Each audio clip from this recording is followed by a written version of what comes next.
Okay guys, something completely out of the ordinary for me, but we're going to do this little gem vehicle. We're just going to do some brakes on it and maybe a battery replacement for the customer. So I thought you'd give you guys a quick look at it.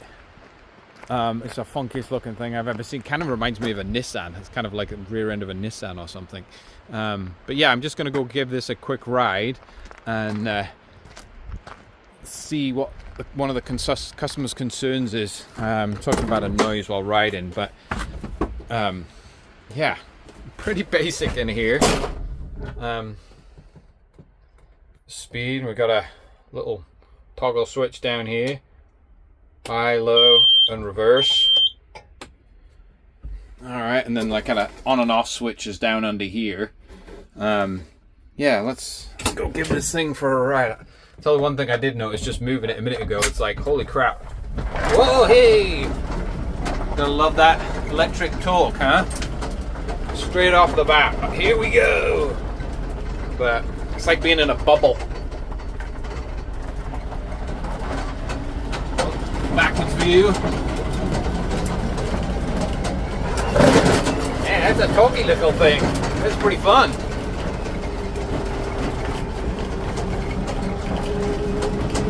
Okay, we're going to do the front brakes on this gem. I did do a little bit here, but I'll show you here. Took the caliper off. There's a 13mm bolt here, 13mm bolt down by here, and the whole caliper comes off. And then the pads are basically come up through. Sorry, excuse me.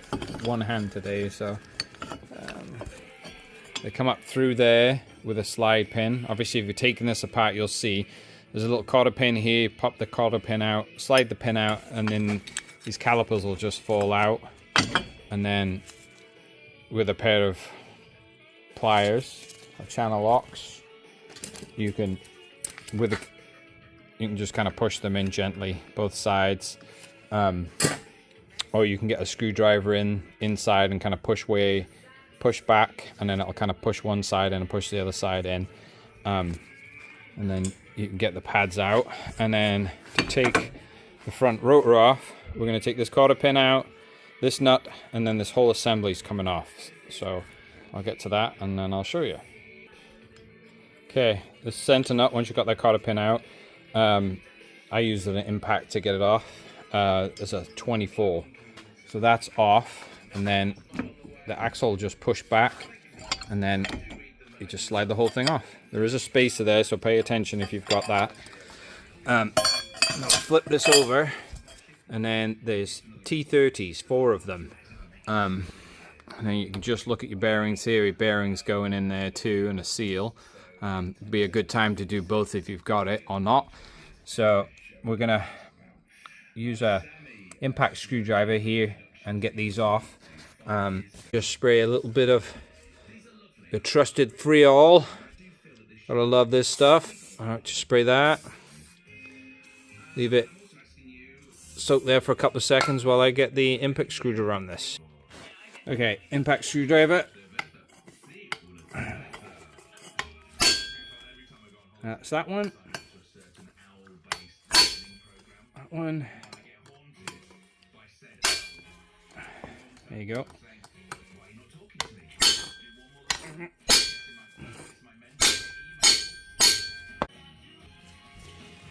Okay, there you go, they're off. I'll just screw them all out.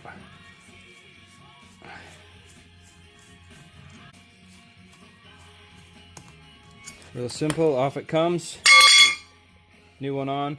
Spray a bit of brake clean on this because they usually come with some Cosmoline or some oil on it to stop them rusting. So I just sprayed it off with brake clean and then just line up the holes. You can see that there's a little step on this so you can get it in the right spot, and then just get them all started and get them all lined up, and then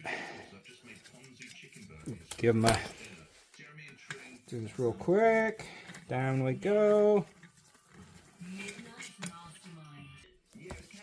Alright, now once we've got them all down, just give them all the impact hit, tighten them up,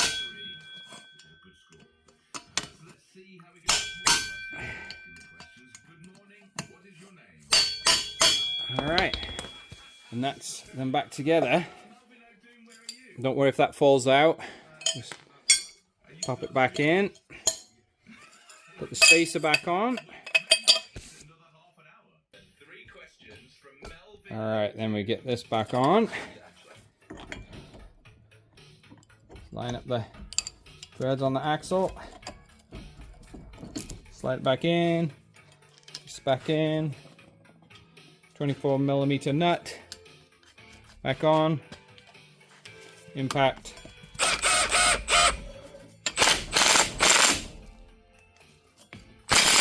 Okay. Nice and tight, not too tight. Okay, then we get the new pads and we'll put those in the caliper.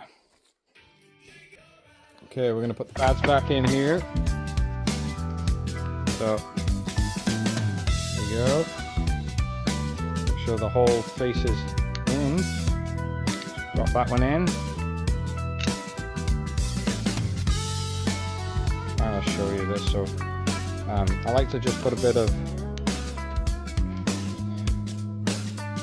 this on the back of the pads, just to kind of help them stick a little bit in there. Saves squeaking. So, okay, that one's in there. Slide this one in.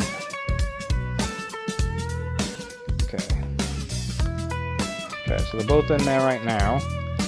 And then we'll flip it. Alright, I know this is a little funky to show you. We got it flipped now. And then if we get the pin, it's in there. Okay, then slide the pin through the holes. That's not the easiest thing to show you. There you go. That one in. Kind of like Mercedes brake caliper. Some of the Toyotas are the same too. And slide it back, and then we'll put a nice new cotter pin in there.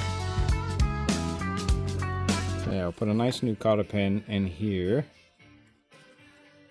All the way down. And then you can use this to now turn it. So twist it over. And same, push this one down. And that's that done. And then now you're just going to make sure that they're open wide enough.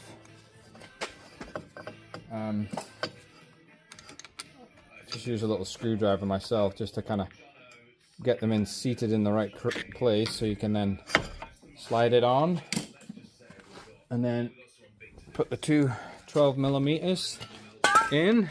See if we can get you to the right side here. There we go. One here, one there.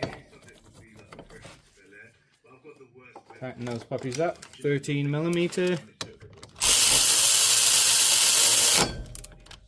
That's done.